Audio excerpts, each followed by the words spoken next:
Բարև ձեզ սիրելի հեռուստադիտողներ։ Եթերում Բուժինֆո հաղորդումն է։ Հաղորդում, որն օգնում է բացահայտել առողջության գաղտնիքները, քննարկել բժշկության կարևորագույն թեմաները եւ իհարկե օգնում է ձեզ եւ ձեր ընտանիքի անդամներին կատարելու ճիշտ քայլեր պահպանելու ձեր առողջությունը։ Ես Վարդան Շահինյանն եմ, պլաստիկ վիրաբույժ։ Իսկ ես Ռիփսիմե Պոդոսյանը, նյարդաբան։ Սիրելի հեռուստադիտողներ, եկեք դիտենք օրվա անոնսը, որից հետո կվերադառնանք տաղավար եւ կհրավիրենք մեր այսօրվա առաջին հյուրին։ Այսօր դիտեք ինչ է մանկական տենդը եւ երբ է ընդառնում վտանգավոր։ Իսկ ինչ է իրենից ներկայացնում սրտի աղմուկը։ Ինչու է այն հաճախ հայտնաբերվում երեխաների մոտ եւ արդյոք սրտի աղմուկը միշտ է նշանակում, որ երեխան ունի սրտի խնդիր։ Full face botox։ Ինչ պրոցեդուրա է այն եւ ինչ խնդիրներ են լուծվում այս տեխնիկայով։ Խոսքը միայն կնճիռների մասին է, թե նաեւ դեմքի կառուցվածքի բարելավման։ Այսօրվա մեր գլխավոր թեման վերաբերում է բարիատրիկ վիրատություններին։ Բարիատրիկ վիրատությունները ժամանակակից բժշկության մեջ ավելորդ քաշի ճարպակալման դեմ պայքարի լավագույն միջոցներից մեկն են համարվում։ Ճարպակալումը ոչ միայն ազդում է մարդու արտաքին տեսքի, այլ այն կարող է առաջացնել մի շարք առողջական լուրջ խնդիրներ, ինչպիսիք են շաքարային դիաբետը, սրտանոթային հիվանդություններ, հոդացավեր եւ այլն։ Այսօր կպարզենք, թե ինչ է իրենց ներկայացնում բարիատրիկ վիրատությունը, ինչ ցուցումների պարագայում է կատարվում եւ ինչպես կարող է փոխել մարդկանց կյանքը։ Մեզ մոտ այսօր հյուրընկալվել է Medline Clinic բժշկական կենտրոնի վիրաբույժ Հայկ Եղիազարյանը։ Ողջույն բժիշկ Եղիազարյան։ Բարև ձեզ։ Հայ, եկեք սկսենք ամենասկզբից, ինչ է բարիատրիկ վիրատությունը եւ որ դեպքերում է այն կատարվում։ Բարիատրիկ վիրատությունը դրանք վիրատությունների շարքից են, որոնք ուղղված են բուժել ճարպակալումը եւ բարիատրիկ վիրատությունների կա մի շարք տարբերակներ։ Աշխարհում ամենակիրառելի բարիատրիկ վիրատությունը դա սլիվ գաստրեկտոմիան է, որի օգնությամբ ստամոքսից ձևավորվում է խողովակ եւ այդ վիրատության նպատակը փոքրացնել ստամոքսի ծավալը եւ ոչ միայն փոքրացնել ստամոքսի ծավալը, այլ նաեւ նվազեցնել գրելին հորմոնի քանակը արյան մեջ, այդ հորմոնը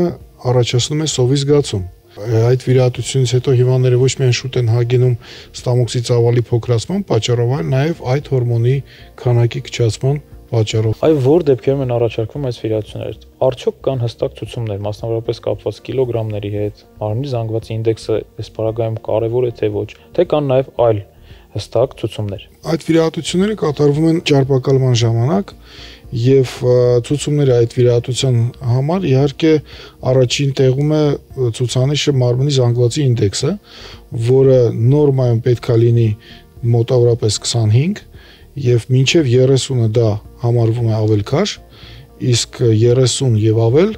արդեն համարվում է ճարպակալում։ Ճարպակալման կա 3 աստիճաններ եւ նույնիսկ մարմնի զանգվածի ինդեքսի 30 քանակի դեպքում կարելի է կատարել այդ վիրատությունը։ Իհարկե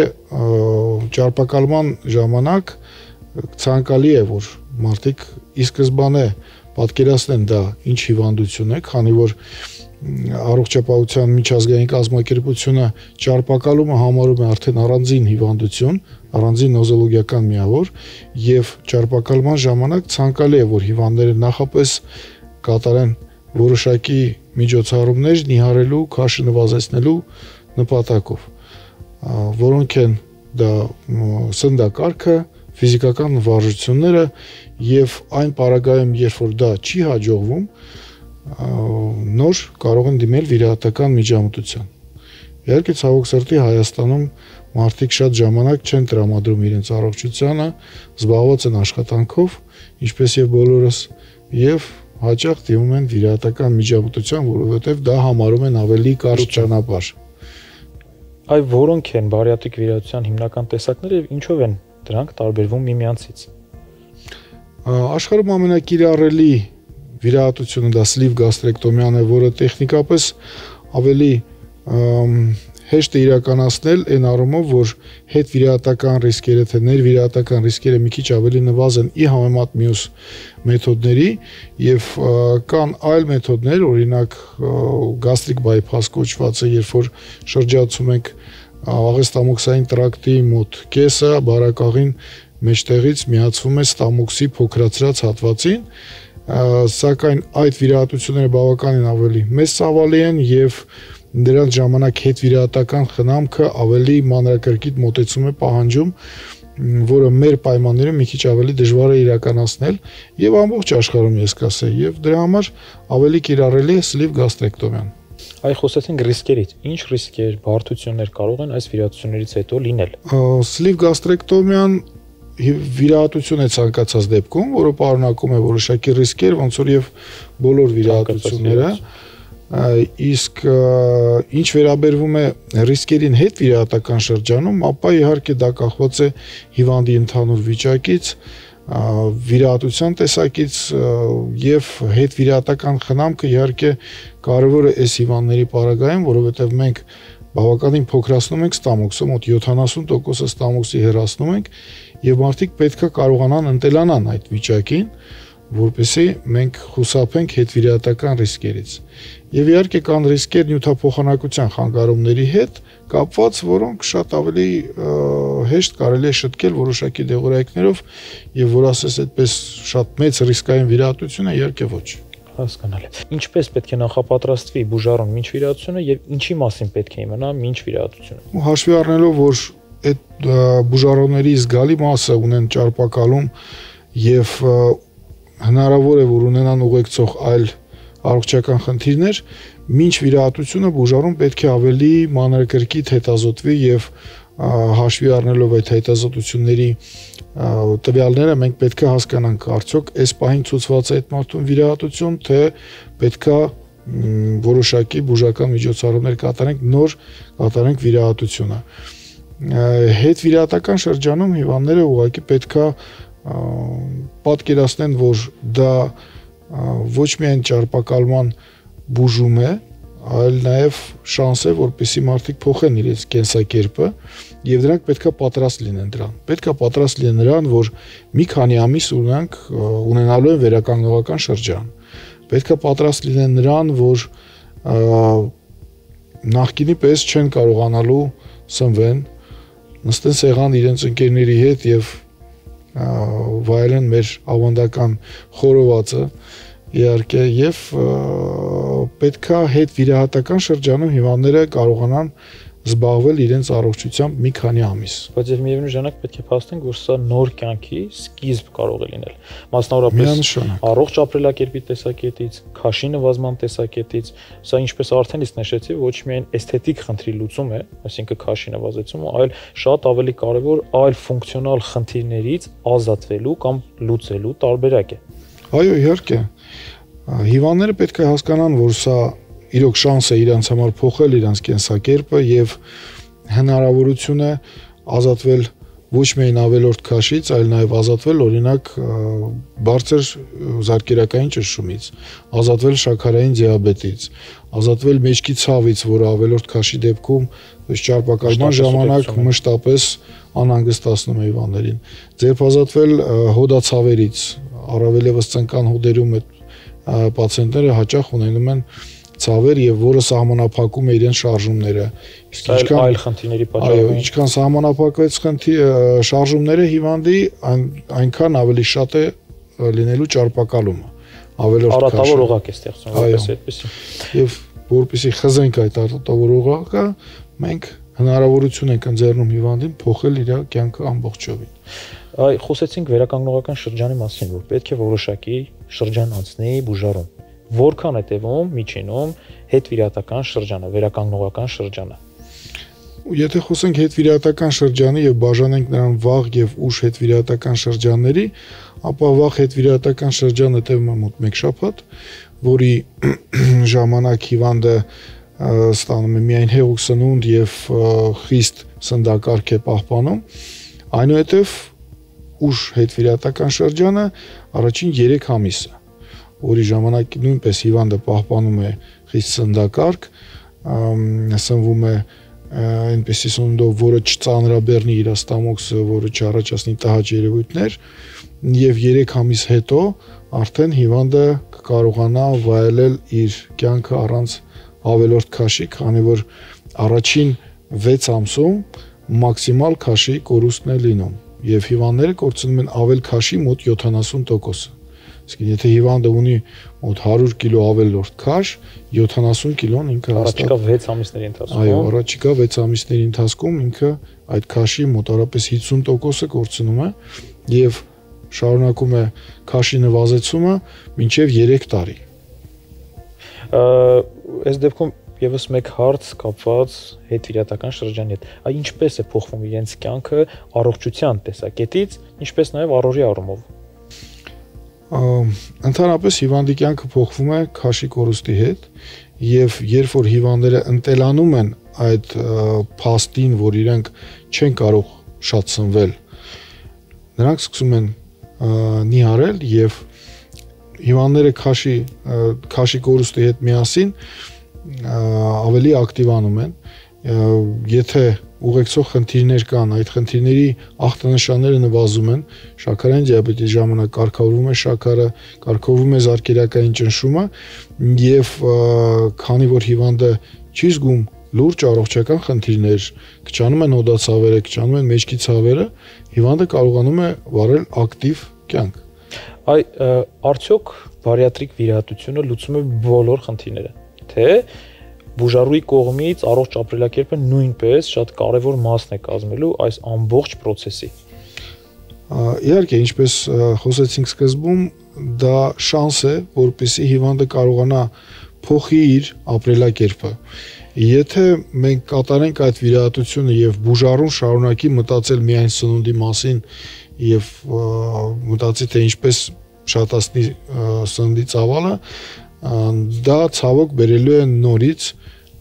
քաշի ավելացման, այո, ճարպակալման կրկնության, որը 3 տարի հետո նույնիսկ հիվանդը կարող է վերադառնալ այն նույն քաշին, որը ուներ ինքը մինչ վիրահատությունը։ Այսինքն առողջ ապրելակերպը ուղեկիցը պետք է լինի վիրահատությունից հետո։ Միանշանակ։ Ճիշտ սննդակարգ, ֆիզիկական ակտիվություն, այս ամենը ուղղակի անփոխարինելի է եւ բաղկացուցիչ մասն են կազմելու։ Շատ բարի, կան արդյոք այլընտրանքային վիրահատություններ կամ այլընտրանք բարիատրիկ վիրահատությանը։ Եթե խոսենք այլընտրանքի մասին, ապա մինչ վիրահատությունը հիվանդները արդեն իսկ կատարում են այդ այլընտրանքը, փորձում են նվազեցնել քաշը, թե սննդակարգը փոխելով, թե ֆիզիկական ակտիվությունով եւ այդ պարագայում, երբ որ դա չի հաջողվում, նրանք դիմում են վիրահատության։ Իհարկե խորհուրդը կլինի, որպեսզի բուժարուները առաջին հերթին այցելեն հոգեբանին եւ դիետոլոգին, որից հետո կատարեն նաեւ ֆիզիկական վարժությունները եւ դա չհաջողվելու պարագայում նոր դիմեն վիրահատության։ Ցանկալի կլինի, որպեսզի մեր քաղաքացիները մի քիչ ավելի շատ ժամանակ տրամադրեն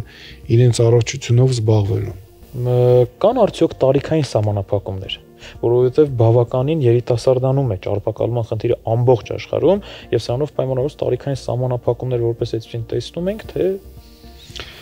տարիքային սահմանափակումները վիրահատությունը ցանկալի է կատարել այն ժամանակ, երբ որ բուժարոյի աճը արդեն կանգնել է, այսինքն 20 տարեկան եւ ավել, քանի որ այդ նույն գրելին հորմոնը, որը որ սովի զգացում է առաջացնում, նա նաև կարող է ազդել աճի հորմոնի քանակի վրա։ Ինչ վերաբերում է բարձր տարիքի պացիենտներին, ցավոք, եթե ճարպակալումը տևում է բավականին երկար, առաջանում են այնպիսի ուղեկցող հիվանդություններ եւ այդ ուղեկցող հիվանդությունների ծանրության աստիճանը այնպիսին է լինում, որ հաճախ հնարավոր չի լինում կատարել այդ վիրահատությունը, քանի որ այդ վիրահատությունները դառնում են բավականին ռիսկային, որովհետեւ բարիատրիկ վիրահատությունը պետք է կատարվի միայն լապարոսկոպիկ եղանակով, քանի որ ապացուցված է, որ բաց եղանակով այդ վիրահատությունը այդքան էլ արդյունավետ չի եւ ռիսկերը ավելի գերազանցում են արդյունքները, իսկ լապարոսկոպիկ վիրահատությունը ունի իր հակացությունները իհարկե։ Դրա համար ցանկալի է ավելնել այդ վիրահատությունները ավելի երիտասարդ տարիքում։ Շատ բարի, եւ ինչ խորհուրդ կտաք այն բուժարուներին, այն անձանց, ովքեր ցանկանում են կատարել այս վիրահատությունը, բայց վախենում են։ Եթե վախենանք բոլոր խնդիրներից եւ բարդություններից, ապա պետք է ընդհանրապես միգուցե տանից դուրս չգանք։ Իհարկե, ես խորհուրդ կտայի, որպեսզի անցնեն այդ էտապները ճարպակալման բուժման ոչ վիրահատական, նոր դիմեն վիրահատության։ Ինչ վերաբերում է վիրահատությանը, դա նույն վիրահատությունն է, ոնց որ կատարում են լեղապարկի հեռացման կապակցությամբ եւ այլն։ Եվ եթե արդեն իսկ հնարավոր չէ եւ ցուցված է վիրահատական բուժում, բուժարուներին խորհուրդ կտայի ավելի շատ վախենալ ճարպակալման բարդություններից, քան վիրահատության ռիսկերից։ Սիրելի երեստադիտողներ, հիշեք, որ առողջ ապրելակերպը, ֆիզիկական ակտիվությունը, ճիշտ սննդակարգը սրանք միշտ կարևոր են, անկախ նրանից պլանավորում եք վիրահատություն, թե ոչ։ Հիշեցնեմ, որ մեր հյուրը Medline Clinic բժշկական կենտրոնի վիրաբույժ Հայկ Եղեզարյանն էր։ Իսկ այժմ տեղափոխվենք խորհուրդ մասնագետից Էջ։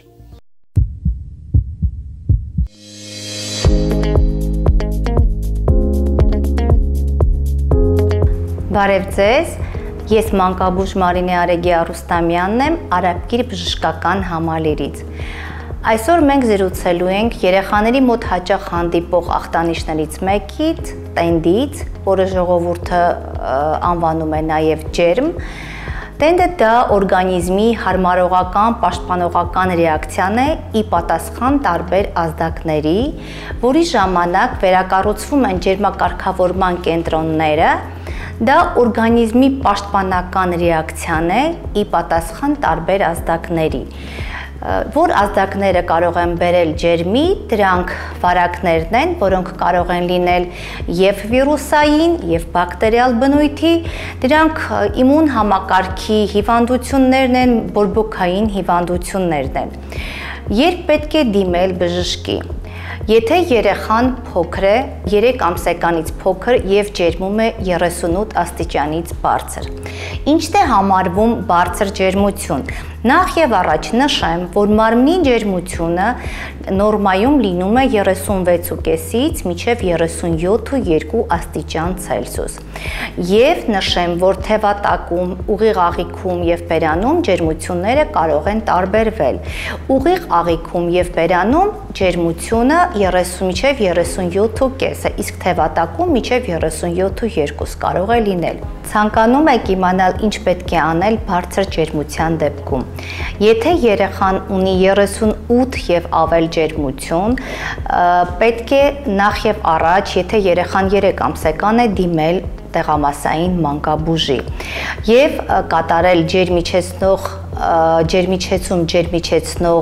կամ օշարակներով կամ մոմիկներով, ինչպես նաեւ պետք է օգտագործել շատ հեղուկ, քանի որ ջերմության ժամանակ երեխան շատ է կորցնում հեղուկներ, նաեւ պետք է կատարել ջերմիչեցում ֆիզիկական միջոցներով, որն է դա, պետք է երեխային շփել գոլ ջրով կամ գոլ ջրով թրջած սրբիչը դնել կամ պարանոցին կամ թևատակերին, երբևիցե չի կարելի երեխային շատ ծածկել կամ շատ հագցնել, ինչպես անում են բոլոր ծնողները, քանի որ մենք կխաթարենք ջերմատվությանը, երբևիցե չպետք է շփել քացախով կամ սպիրտով, ինչպես անում են ծնողները, ինչպես նաև երբևիցե չի կարելի ջերմության համար հակաբիոտիկներ տալ։ Անպայման ունենք նաև հոսպիտալացման ցուցումներ, որը պետք է իմանան նաև ծնողները, եթե երեխան մինչև 3 ամսական է եւ ունի 38 եւ ավել ջերմություն, եթե 3-ից 12 ամսական է, 2 օր եւ ավել ունի ջերմ, հոսպիտալացման ցուցումների մեջ է մտնում նաև չկառավարվող տենդը, երբ երեխայի ջերմությունը չի իջնում ջերմիչեցնողներից կամ իջնում է եւ չի հասնում նորմայի սահմաններին եւ ջերմային ինտերվալները շատ չնչին են, կարճ են։ Ինչպես նաև եթե երեխան ջերմում է 5 օր եւ ավելի, երբևիցե հարգելի ծնողներ մի զբաղվեք ինքնաբուժմամբ։ Հարգելի մայրիկներ, եթե ձեր երեխան ջերմում է եւ դուք անհանգիստ եք, նույնիսկ չնչին ախտանիշների դեպքում դուք կարող եք դիմել մանկաբույժի խորհրդակցելու համար։ Եղեք առողջ եւ տեղեկացված։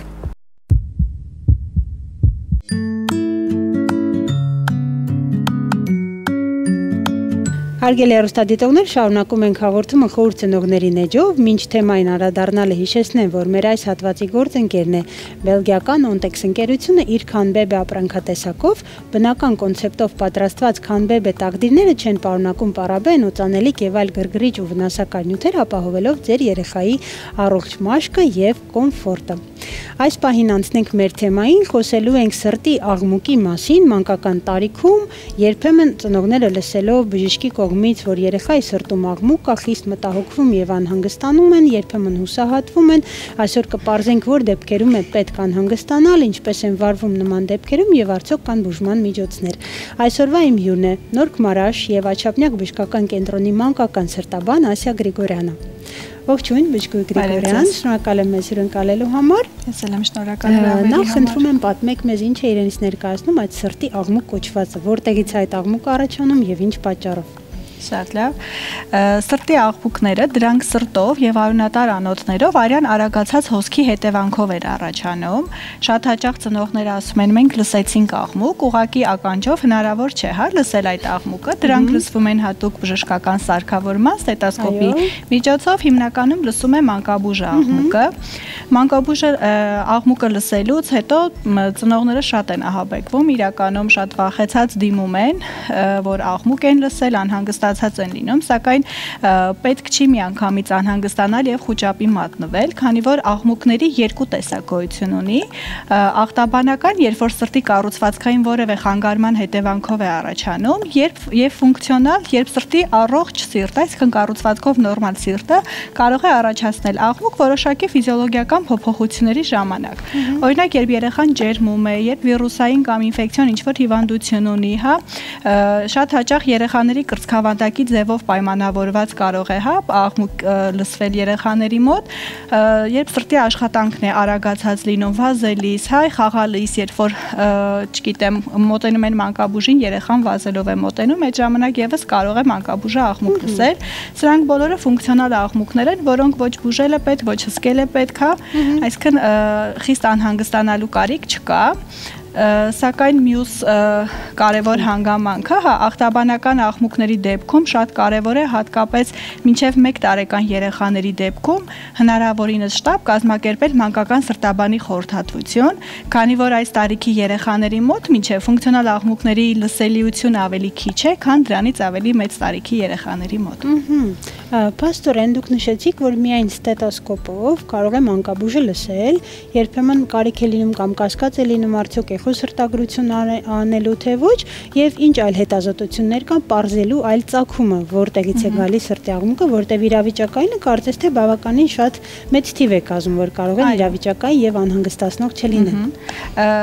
Ցանկացած պարագայում, երբ մանկաբույժը աղմուկ է լսում, հա, պետք է այդ պահին գնահատել երեխայի ընդհանուր վիճակը, ունենք ուղեկցող այլ հանգամանքներ, որոնք որ կարող են սրտում, այո, նպաստել սրտում արյան հոսքի արագացման, նույն ջերմության, հա, ֆոնի ժամանակ, եթե այդ խնդիրները չունենք, մանկաբույժն առաջին անգամ է լսել, մինչև այդ ժամանակը բավական երկար տարիներ հսկել է երեխային եւ որևիցե անգամ աղմուկ չի լսել, ապա պլանային կարգով կարելի է կազմակերպել խորհրդատվություն սրտաբանի մոտ։ Սակայն ինչպես նշեցի փոքր, հա, կրծքի հասակի երեխաների մոտ անհրաժեշտ է ավելի շտապ կարգով կազմակերպել, քանի որ կարող ենք ունենալ լուրջ խնդիրներ, որոնք անհրաժեշտ լինի հնարավորինս շուտ հայտնաբերել։ Պետք չէ անհանգստանալ, խուճապի մատնվել, քանի որ նույնիսկ աղմուկները անկախ իրենց ինտենսիվությունից, որքան էլ բարձր լինեն, կարող է շատ փոքր խնդրի մասին խոսել, որը որ բացի հսկողությունից որևէ այլ միջամտության կամ բուժման անհրաժեշտություն չունեն, այո։ Հետաքրքիր է, արդյոք կարիք լինում է ինչ-որ կոնսերվատիվ բուժման, արդյոք այդտեղ դեղորայքը տեղին է, հարցնել հնարավոր է կարիք լինի թե ոչ, եւ ինչպիսի վիրահատական միջամտություններ են տարածված, եթե իրոք դրա կարիքը կա։ Եվ արդյոք խնդիրը լրիվ լուծվում է թե ոչ։ Աղմուկն ինքն իրենով հիվանդություն չի համարվում, հա, աղմուկը հետևանք է սրտում որևէ փոփոխության կամ, ինչպես ասացի, ֆունկցիոնալի դեպքում այն որևէ փոփոխություն չի առաջացնում եւ ոչ էլ բուժման անհրաժեշտություն է առաջանում։ Այս բալիկներ ուղղակի մեկ անգամ սրտաբանի խորհրդատվություն, էխոհետազոտություն, էխոսրտագրություն եւ էլեկտրասրտագրություն անցնելուց հետո այլևս կարիք չեն ունենում հսկողության, իսկ ախտաբանական խնդիրների դեպքում, որը որ կարող է առաջանալ նույն փականների նեղացման հետևանքով, երբ որ փականները լավ չեն բացվում, հա, արյան հոսքը սրտից դեպի անոթներ դժվարությամբ է անցնում, կամ հակառակը, երբ որ հերմետիկ չեն փակվում, այսինքն անոթից դեպի հետ սիրտ մենք արյան վերադարձ ենք ունենում, կամ երբ որ ունենում ենք տարբեր բաժինների միջև հաղորդակցումներ նույն դեֆեկտների միջոցով, կարող ենք լսել արդեն ախտաբանական աղմուկը։ Այս պարագայում արդեն կախված խնդրի աստիճանից, արտահայտման կամ դեֆեկտների դեպքում դրանց տեղակայումից եւ չափից կարող է միջամտություն պահանջել եւ չպահանջել, հա, ուղղակի հսկողություն ունենալ։ Լինում են դեպքեր, երբ միջամտությունը իրականացվում է նույնիսկ 1 օրեկան երեխայի մոտ, հա, նույն փականների շատ արտահայտված նեղացումների դեպքում, երբ մենք ունենք խանգարված արյան հոսք դեպի թոքեր, այսինքն արյունը չի գնում թոքեր, որ թթվածին վերցնի ու վերադարձնի օրգանիզմին, այս դեպքում երեխան կարող է նույնիսկ կապտության, հա, երևույթներ ունենալ, կամ երբ որ խանգարված է լինում մեր հիմնական մայրզարկերակի աորտայի մեջ արյան հոսքը, հա, այս դեպքում կարող ենք ունենալ սրտամկանի ֆունկցիայի տուժում, քանի որ ինքը փորձում է ավելի մեծ ուժով գործադրել, հա, արյունը մղելու համար եւ կարող ենք վնասել սրտամկանը։ Բոլոր այս պարագաներում կատարվում է շտապ վիրահատական միջամտություններ։ Իսկ մնացած դեպքերում, երբ արդեն դուք հսկվում եք մանկական սրտաբանի մոտ, ձեր սրտաբանի ժամկետները, երբ որ յուրաքանչյուր այցը նշանակվում է, սրտաբանը համոզված է, որ այդ ընթացքում բալիկին վտանգ չի սպառնում։ Եվ իհարկե կուզենայի վերջում հարցնել, արդյոք ժառանգական գործոնը այստեղ կարևոր է թե ոչ, եթե օրինակ ծնողներից մեկը հայտնի է, որ ունի սրտային որևէ տեսակի արատ կամ աղմուկ ունեցել է իր անամնեզում, պարտադիր երեխային լրացուցիչ հետազոտության տանել։ Աղմուկը որպես այդպիսին պատճառ չի հանդիսանում, հա, եթե ծնողներից մեկի մոտ, այո, հնարավոր է ֆունկցիոնալ աղմուկ է եղել եւ անցել է ժամանակի ընթացքում, կամ որոշ արատներ, որոնք որոշակի ժառանգականություն ունեն, հատկապես աորտալ փականի հիվանդությունների դեպքում մենք մոտավորապես 20-25% ժառանգականություն ունենք։ Այս պարագայում, երբ ծնողներից որևիցե մեկը, հա, ունի աորտալ փականի խնդիր կամ ընտանիքում երեխաներից որևէ մեկը ունի աորտալ փականի խնդիր, ցանկալի է ընտանիքի բոլոր անդամների, այդ թվում եւ ծնողների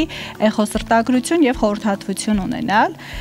Բացի դրանից շատ կարևոր է, երբ ընտանիքում ծնողները կամ երեխաներից որևիցե մեկը ունի սրտի արատ, հղին, որը որ պլանավորում է, հա, այդ ընտանիքի մայրը, ով պլանավորում է իր հերթական հղիությունը, անհրաժեշտ է 18-ից 22 շաբաթական ժամկետում անկախ բժիշկսոնոգրաֆիստի հետազոտման տվյալների ունենա մանկական սրտաբանի մոտ այց։ Շնորհակալ եմ պարզաբանման համար եւ շատ հետաքրքիր զրույցի համար։ Հիշեցնեմ, որ այսօրվա իմ հյուրն էր Աչափնյակ եւ Նորք մարզպետական կենտրոնների մանկական սրտաբան Ասիա Գրիգորյանը, ում հետ այսօր խոսեցինք մանկական տարիքում հանդիպող սրտի աղմուկից, պարզեցինք, որ դրանք ոչ թե հիվանդություններ են կամ դրսևորում են ավելի շուտ եւ համախտանիշ, այսպես ասած, զուգակցող կամ ֆունկցիոնալ բնույթի, որոնք ոչ միշտ են անհանգստության առիթ հանդիսանում։ Հիշեցնեմ, որ մեր այս հատվածի գործընկերն է բելգիական Ontex ընկերությունը, իր Քանբեբե ապրանքատեսակով բնական կոնցեպտով պատրաստված Քանբեբե տաղդիրները չեն պարունակում պարաբեն, օծանելիք եւ այլ գրգռիչ ու վնասակար նյութեր, ապահովելով ձեր երեխայի առողջ մաշկը եւ կոմֆորտը։ Իսկ այս պահին տեղափոխվում ենք գեղեցկության գաղտնիքներ էջ։ Հարգելի հեռուստադիտողներ, այս պահին գտնվում ենք Իմպլանտում էսթետիկ բժշկական կենտրոնում եւ այսօր զրուցելու ենք կենտրոնի հիմնադիր տնօրեն, Երևանի պետական բժշկական համալսարանի դասախոս, բժիշկ դերմատոլոգ, կոսմետոլոգ Ելենա Ադամյանի հետ։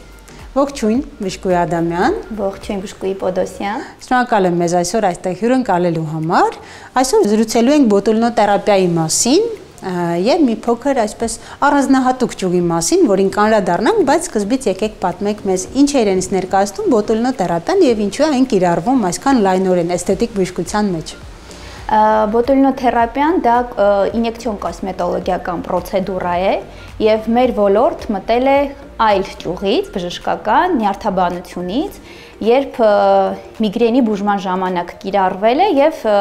այդ ժամանակ տեսանելի է դարձել, որ ունենք բավականին լավ մաշկային որակի փոփոխություններ եւ այդպես մտել է էսթետիկ բժշկության ոլորտ եւ լայնորեն կիրառվում է այժմ մեր ոլորտում։ Անկեղծ ասած, ինձ համար նորություն էր սա, որովհետև ես միշտ վստահ եմ, որ առաջին էսթետիկ նպատակներով է կիրառվել եւ հետո միայն հայտնաբերվել է միգրենի համար էֆեկտիվությունը, շատ հետաքրքիր նորություն էր ինձ համար։ Շատ տարածված, այսպես լսում եմ հաճախակի full face botox-ը։ Գիտեմ, որ դուք այդ հարցում էլ մասնագիտացած եք, խնդրում եմ պատմեք ինչով է տարբերվում սովորական բոտուլինոթերապիայից full face botox-ը։ Մեր ոլորտում կիրառվում է բոտուլինոտոքսին A տեսակը եւ ներառված են այն մկանախմբերը, որոնք պատասխանատու են տվյալ միմիկային եւ գիտեք նպատակը դա երիտասարդացում ապահովելն է եւ ծերացման գործընթացը դանդաղեցնելը։ Իսկ full face-ը դա բոտուլինոթերապիայի նոր ճյուղ է,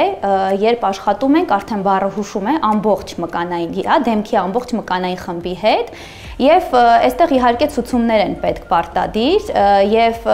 այն ինչ է անում առաջին հերթին հարթեցնում է կնճիռները,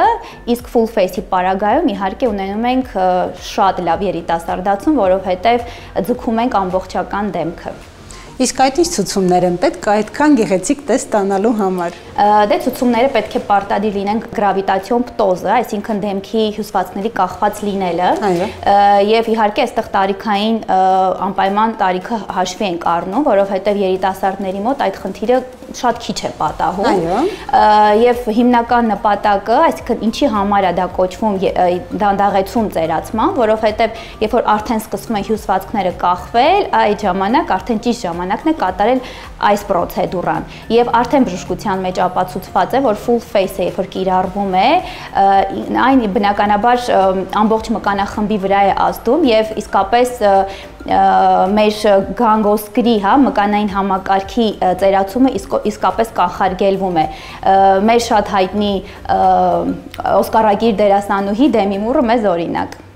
Իդեպ Դեմի Մուրը հատկապես վերջին մրցանակաբաշխություններից իսկական վաու եւ բում էր, որովհետեւ կարծես թե բոլոր բլոգերները, հայտնի քննադատները հենց քննարկում էին իր տեսքը, բացի այն, որ ինքը Օսկար ստացավ, բոլորին գերել էր իր շքեղ տեսքը տարիքի համեմատ։ Շնորհակալ եմ, որ նշեցիք, մենք գաղտնիքի իմացանք փաստորեն։ Եթե կարելի է նաեւ ասեք մեզ այդ տարիքային խմբերը, որ դեպքում արժե սահմանափակվել ստանդարտ բոտուլինոթերապիայով, իսկ որ դեպքում կարելի է դիմել, եթե տարիքային խմբեր նշեք, ինձ թվում է մեր հեռուստադիտողներին շատ ավելի ինֆորմատիվ կլինի։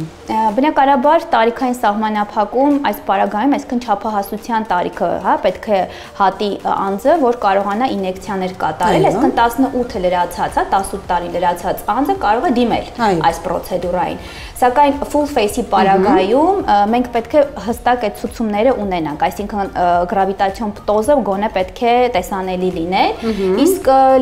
կան բուժառուներ, որ իրենց ամբողջական դեմքի հետ աշխատել պետք չէ, բացապես առանձին հատվածներում է պետք եւ այդ դեպքում ուղղակի կարելի է առանձին հատվածները հաշվի առնել, այդ մկանախմբերի հետ աշխատել։ Տարիքը օրինակ մոտավոր 35-ից բարձր է սովորաբար 40-ից բարձր։ Ես քանի որ մեր ծերացման process-ը իհարկե շատ տխուր փաստ պիտի ասեմ, բայց 25 տարեկանից է սկսվում։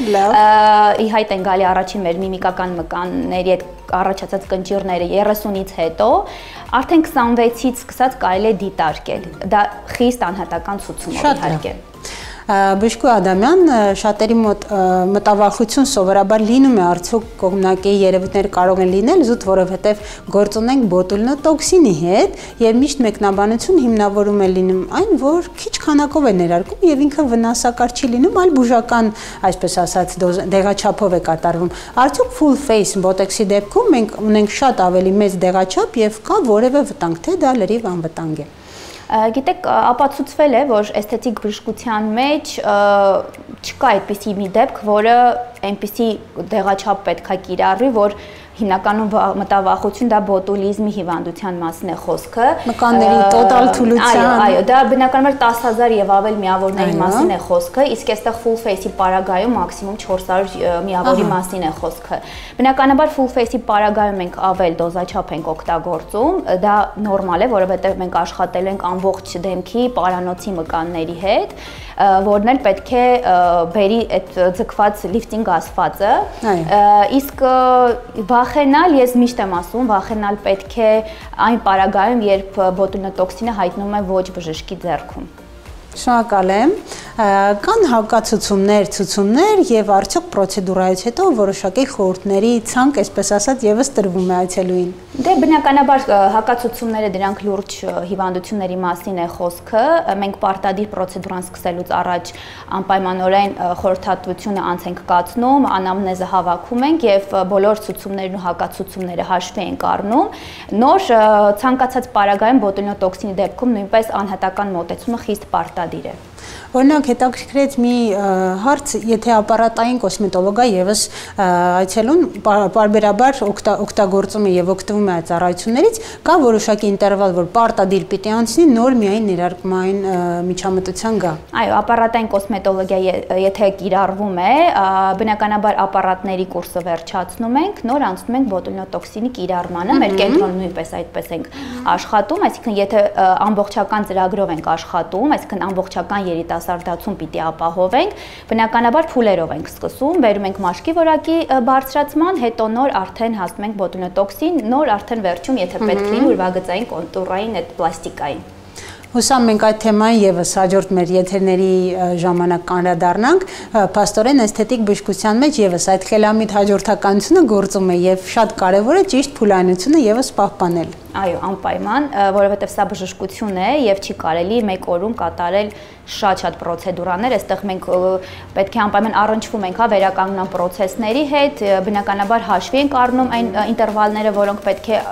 պահպանված լինեն, նոր կատարել հաջորդ պրոցեդուրաները։ Եվ իհարկե չենք մոռանում անհատական արձագանքել, որտեղ յուրաքանչյուրի օրգանիզմ եւ մաշկ կարող է անհատապես արձագանքել։ Շնորհակալ եմ շատ հետաքրքիր զրույցի համար։ Հիշեցնեմ, որ մենք գտնվում ենք Իմպլանտում էսթետիկ բժշկական կենտրոնում, զրուցեցինք կենտրոնի հիմնադիր տնօրենի հետ, Ելենա Ադամյանի հետ եւ քննարկեցինք բոտուլինոթերապիան, մասնավորապես իմացանք ինչ է իրենից ներկայացնում եւ ինչ առանձնահատկություններ ունի full face botox-ը։ Մենք դեռ կհանդիպենք, մնացեք մեզ հետ։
Դե ինչ հարգելի հեռուստադիտողներ, այսօր պատրաստել էինք այսքանը, հիշեցնեմ, որ մեր եթերները կարող եք դիտել նաև YouTube-յան ալիքով։ Խորհուրդ մասնագետից էջում պարզեցինք ինչ է մանկական տենդը, ինչպես պետք է գործի ծնողը հենց առաջին ժամերից եւ երբ է այն դառնում վտանգավոր։ Պարզեցինք, թե ինչ է սրտի աղմուկը եւ ինչու է այն հաճախ հանդիպում երեխաների մոտ եւ արդյոք անհրաժեշտ է մտահոգվել եւ երեխաների մոտ լսում ենք եւ տեսնում ենք սրտի աղմուկ։ Իսկ մեր նոր գործընկերոջ մոտ պարզեցինք ինչ է իրենից ներկայացնում full face botox-ը, ինչ տեխնիկա է իրենից ներկայացնում, ինչպիսի խնդիրներ է լուծում եւ ինչպիսի գեղեցիկ արդյունքներ են գրանցվում այս տեխնիկայից հետո։